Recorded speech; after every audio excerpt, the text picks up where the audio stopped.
আসুন একটু আড্ডা পিটি। আমি এখন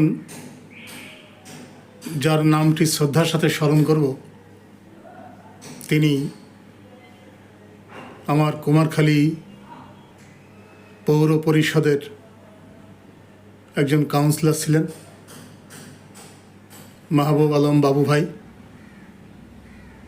উনি মাসখানেক আগে, এক মাসও হয়নি, উনি মারা গেছেন। আমি তার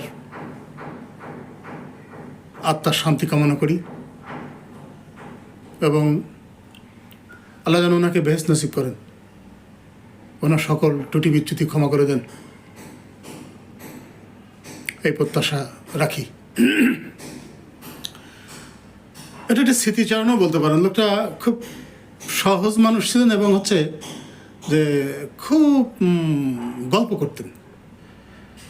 একটা মানুষের মন যতই খারাপ হোক, উনি যদি আসতেন, যদি দেখতেন যে বসে আছে সব কথাবার্তা কেউ বলছে না, মন টন খারাপ, এমন এক কথা বলতেন, এমন এক গল্প করে দিতেন যে সবাই হো হা করে হাসতাম পরিষদে। তো ওনার কাছ থেকে একটা গল্প শুনেছিলাম, সে গল্পটা আপনাদের সাথে শেয়ার করি।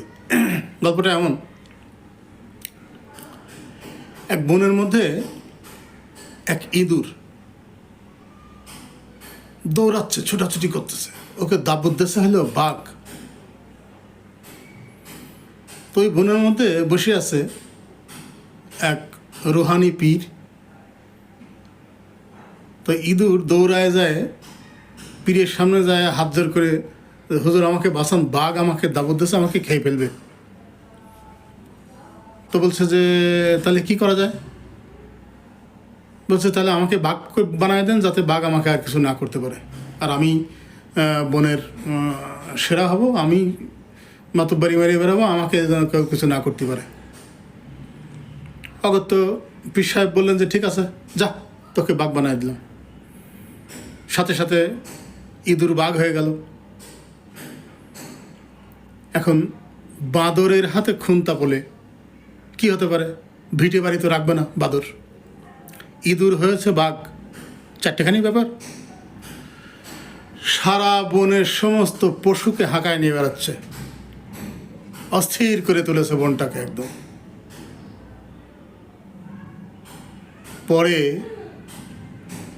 ইঁদুর যে বাঘ হয়েছে, সেই ইঁদুর বাঘ মনে মনে চিন্তা করতেছে, আমি যে ইঁদুর থেকে বাঘ হয়েছি, এই গল্প তো পীর সাহেব ছাড়া আর কেউ জানে না।